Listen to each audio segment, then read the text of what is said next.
Cosmetics. You know, I see it as one of those things that a lot of people have a problem with or embrace. And then obviously there's a wide array of people in between.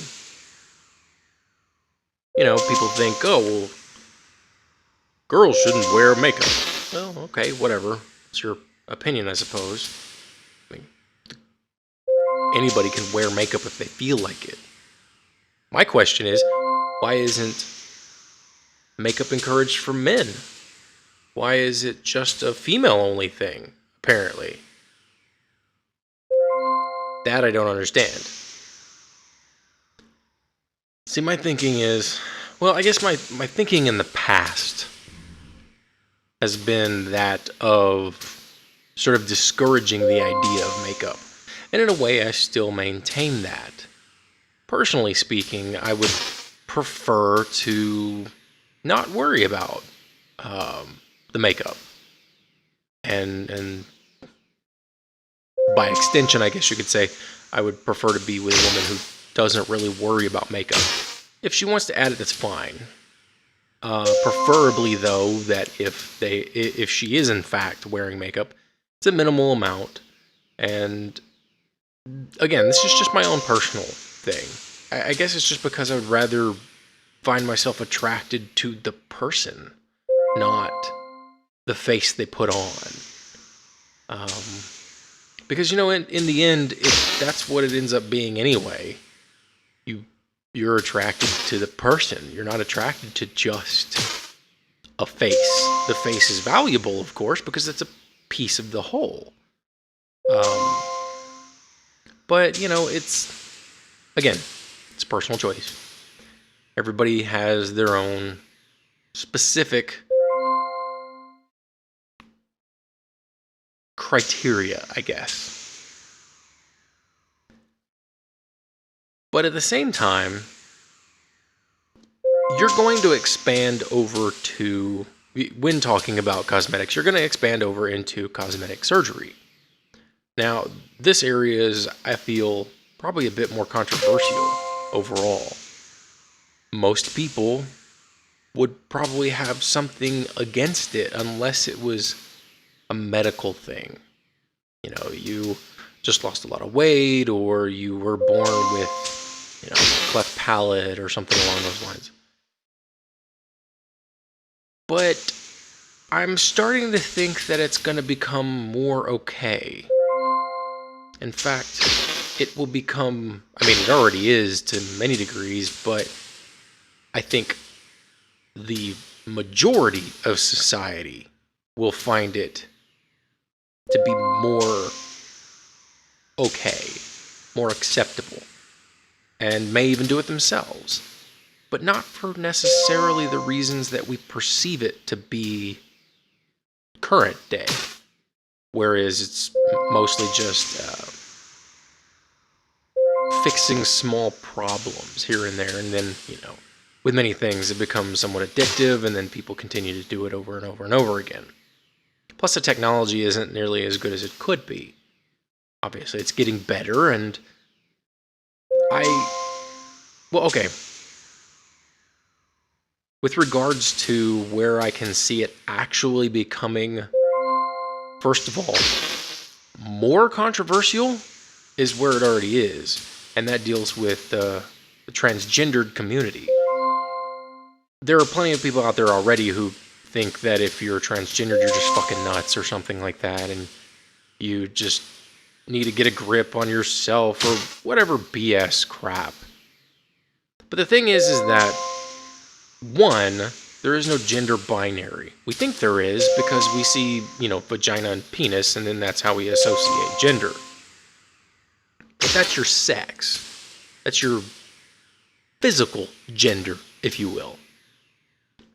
But that's not your mental gender necessarily.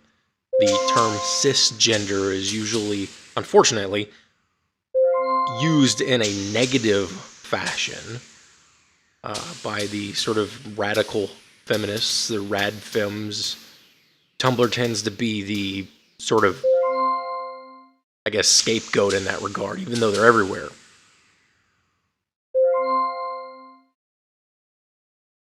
And the cisgender it basically just means that you follow along with the, I guess, stereotypes associated with your physical gender. So, for instance, me, I am a straight male, and I would rather engage in sexual congress and emotional connections with that of a female, preferably a straight female. Whereas somebody who might be gender queer is somebody who, for various different things, that's the thing. I don't even really know all of the different terms, even the simpler ones. You know, queer just basically means that you don't sort of fall in line. But the real question is what designates cisgendered versus queer? I mean, you could say that I'm queer, and because I'm not, I'm not a rough and tumble kind of sports dude who, loves NASCAR, even though I'm from fucking Texas. I'm going to the damn ballet next weekend because I want to. That for me is enjoyable. It's more enjoyable. Some might say, well, what are you getting out of it? You can't bet on it. You can't do... I don't care. Why do you go to the movies? Same difference. It's a little bit more elegant.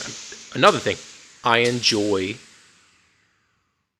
figure skating and various other, I guess you could say, aesthetic sports per the gymnastics. And, a lot of people would find that to be less than manly. I don't want to play football. I typically find sports boring. I don't really care too much about cars. But, at the same time, those are like the excessive stereotypes. Those are like very much American-centric, mid to mostly 1900s. And that's just how we sort of identified ourselves as a country. So, therefore, those are probably more cultural. But then again, what is that sort of societal gender that we identify with? Is it in line with the culture? And so when you have somebody who says, well, I feel more like a female, you could say that their identity falls in line more with what society sees women to be. The people who have an issue with this is when they feel like, oh, well, why are you changing your physical self? Well, I mean, why would you change anything physically? Why do we prepare fruit and vegetables so that they look different? There is an art to, art, but we perceive it differently. I don't know any studies specifically, but I'm pretty sure the main reason why the culinary arts are what they are is because when you see your food look a certain way, presentation, you will experience it differently. It's a psychology thing. A lot of people don't pick up on this. They think psychology is hokey, they think it's cracked or quack, doctory, etc. And the thing is that psychology has been around a long time. But what we understand psychology to be modern psychology, more or less, has only been around for about 100 years. Thanks mostly in part to Freud, who obviously, if anybody's kept up with a little bit of psychology, most of his theories have been thrown out the window. Now, a lot of his basis have still been used to be a metric. Because, I mean, there's a lot of useful information, it just may be the wrong connections. So it's like, oh, well, I've got a bunch of dirt. Well, yeah. But the reality is that dirt's made of stuff. And that stuff could be useful. I mean, even diamonds in the dirt. You just gotta filter through it. You know, now neurology is becoming even more prominent. With that being what it is, I mean, really what it boils down to is it's all chemistry. Which, if you think about it, is just electrical signals as well. Just electrons moving from one chemical to another, or creating bonds between chemicals, etc. So that's just going into a totally different direction. To sort of get back to the whole transgender, plastic surgery, cosmetics thing, the way that I see it is this. Right now, transgendered people are still considered discriminated. Well, they aren't considered, they are. There are people who commit hate crimes that are associated with transgendered persons. And that's fucked up. It really is. It's not your business to fix somebody else, for them to be what you think they should be because what they're doing is weird for you. And especially violence? Justify that. Seriously. I'd like to hear a justification for that crap. They're not doing anything to you. You know, if you're that kind of person, go join ISIS. Because apparently, you don't give a fuck about other people. So, I can see that at a point, transgendered persons will become more accepted. Their behavior will become more acceptable. And that sort of gender fluidity will become more accepted. A couple generations down the line, of course. And our identities as humans may change, perhaps not as drastically as maybe what I seem to be insinuating, but when it comes down to it, I could see plastic surgery becoming much more common. Now, it's still pretty much unwise for anybody to do it while their body is still changing, because you never know how it's going to change it. You never know how that's going to affect it. Granted, it may come to a point where things are better in the future, and you could even make necessary adjustments while somebody's in puberty, and it still not have a problem. Kind of like when you get a tattoo. If you get a tattoo, gaining weight doesn't make your tattoo look wrong per se. It just stretches just like a balloon with the picture drawn. Now, there could be a point where if you lose a lot of weight afterwards, it starts to, you know, depending on how the skin changes and everything, it may end up going horrible. But that would have to be really drastic weight gain and drastic weight loss in order for something like that to occur.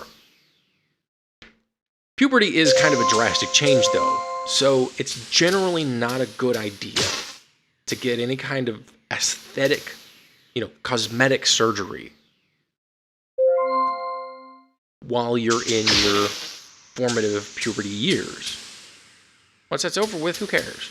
Well, the people who care are the assholes who think that you should conform to a specific idea, to a specific picture that they have in their mind about you, even though that shouldn't matter. So to sort of continue along this line of thought, I'm going to deviate slightly. There's a book called Ringworld. If you've never read it, I suggest you do so. It's a science fiction novel, and it kind of has all the really good components of what science fiction should have overall. And it's actually condensed pretty well, considering.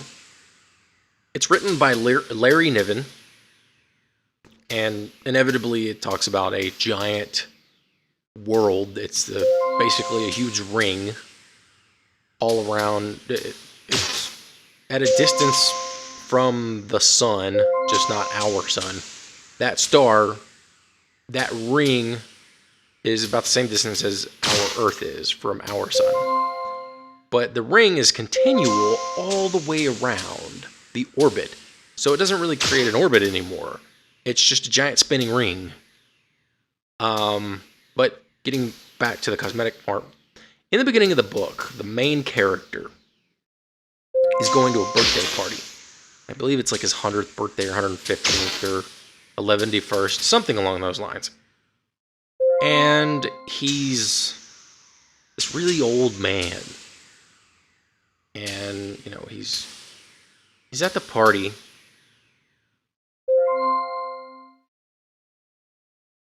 And, like, there's all these different people, different species and fascinating looking persons, entities, what have you. Well, come to find out, he's not really an old man. He's more like a dude in his 20s, even though he is like 100 years older, so. But the cosmetics that are available within this fictional realm allow you to effectively change the way you look drastically. What is it? The focus of affection, the love interest, yeah, there's the words that I'm looking for. The love interest for the story. She's initially somebody who has like blue skin with flame red hair that like looks like fire and has like these silver veins like almost sort of coming in and out of her skin, you know, as an accent. But like super vibrant sort of midnight blue type colors. Something along those lines. It's been a long time since I read the book, so the details are a little fuzzy. And then, you know, at some point in time or another later, that is removed. Now, the removal process, I think, is somewhat vague, and so is the application process. But it got to me into thinking, and I was like, that sounds like it would be awesome, actually. You know, think of cosplayers and movie stars and body painting and all that stuff. People right now, in some capacity or another, affect the way they look to take on a different persona. And a lot of times we're okay with it. I guess we think that it's okay if it's temporary, right? I'm okay with it being permanent. You know, sure, it's a little striking and weird to see some dude with a bunch of implants below his, you know, subdermal implants where, you know, he looks like a Klingon from Star Trek, but hey, yes, it's a little weird, but it's not horrible. You know, there may be some things that, there may be some repercussions that we don't know about, sure. But then that can be said with anything in life. You know, what is it? People who split their tongues so they look like they have snake tongues. That's kind of cool. Weird, again, but it's kind of cool, too. I mean, not safe for work warning. I wonder what oral sex would be like. Blowjobs, cunnilingus, and all that other fine stuff. It's got to be interesting, right? You know, and sort of trying to connect the dots here. We already have plastic surgery. We already use it in a cosmetic sense. Who's to say that due to transgendered persons and gender reassignment surgery being more commonplace, smaller aesthetic changes that, you know, when it becomes more affordable to the average person, they'll be more likely to do it. That's why people do it, because it's affordable. You know? Porn stars, I mean, what is it? Breast implants are like $1,000 now? something? I don't know. The whole procedure takes like no time. It's an outpatient procedure. Sure, there's a bit of recovery time that's associated with it, but hell, nobody seems to give a damn. Unless you're like a 12-year-old. Well, okay, if you're a 12-year-old, that's some fucked up shit at that point, because you probably haven't even hit puberty, and even if you have, you're not done. And we don't know what kind of damage that could cause, and if a doctor does that, he's probably going to lose his license. But, I mean, you're 18, all right? And for whatever your purpose is, you want breast implants. And let's say your body's done. You're like aware. Well, you're an 18-year-old. That's your choice. More power to you. The people who are going to give you crap about it, fuck them. Literally or figuratively, it's up to you. And since you have bigger tits, you may be getting more action. Who knows? That's really, that's up to you, though. And, some people feel better about it. And that's really okay. Some people say, oh, well, you should try to fix the problem. Sometimes the problem is a lot easier by just hacking and slashing a little bit and sewing it up. Who are you to say? I mean, maybe you got some stuff that you could change. But that's neither my place or the other person's place to say that. It's up to you. But it's also not your place to tell other people that they shouldn't be doing these things. Besides, again, going back to the whole science fiction thing, I'm hoping that we have such amazing, cost-effective plastic surgery that they start getting like package deals that are like $100. And maybe let's incorporate it into genetic manipulation so that we can have, we could change our skin color or whatever, eye color, hair color, etc. Maybe I want to be totally bald, right? I want to be completely bald. Then, I'm like, yeah, let's get some gene therapy and now I have a full head of hair again. Why the hell not? It would make the acting industry amazing. You could look like a tiger person. I don't know, to what degree, structurally you'd be able to pull that off. But if it got so cheap to where it could effectively replace prosthetics, how amazing would that be? We look at the permanency of it. And why does it appear to be permanent? Because we don't have the ability to make it non-permanent. Our current understanding of human physiology says this is something that is basically not going to be reversed. Because the reversal process would be more damaging and so on and so on and so forth. But, that's why we have people looking into this kind of stuff. Not necessarily for that reason, but we have people looking into gene manipulation and trying to understand how to reverse aging and how to make healing faster without it being taxing on the body itself. Synthetic healing has been a thing for, it's definitely been more than a decade. If not more than a couple centuries.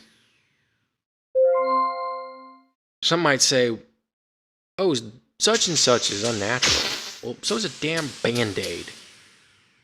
The natural way to go is to let your wound just be gaping, let your blood flow from you, and hopefully you don't die from infections or from blood loss, etc., etc. Yeah, that's natural. That's the natural way. Despite the fact that we have literally physiological and physical responses to certain stimulus. When you cut your wrist or something by accident, you clamp down on it. Why? You're applying pressure. You could say that's evolution there, though. You could say that behavior was exhibited by somebody And because they did that, they survived, had progeny, and their progeny passed on that sort of instinctual behavior to clamp down on an open wound, to apply pressure. And we know from first aid classes that you should apply pressure to a wound. Why? Because it stops the bleeding. At least it slows it down. By constricting the blood vessels, you prevent excess blood from escaping, and also by covering it up with a clean cloth, you prevent bacteria from entering the wound. You know, medical science has gone pretty far. Who's to say it couldn't go a lot further? I await our ability to change our appearance the same way we change our clothes. Cosplay girls right now are pretty cool. There's cosplay dudes out there that are pretty awesome too. Obviously, because I'm a cisgendered male, I want to have sex with the hot cosplay girls. But what would happen if a dude was able to change his physiology, his anatomy, temporarily to become a female?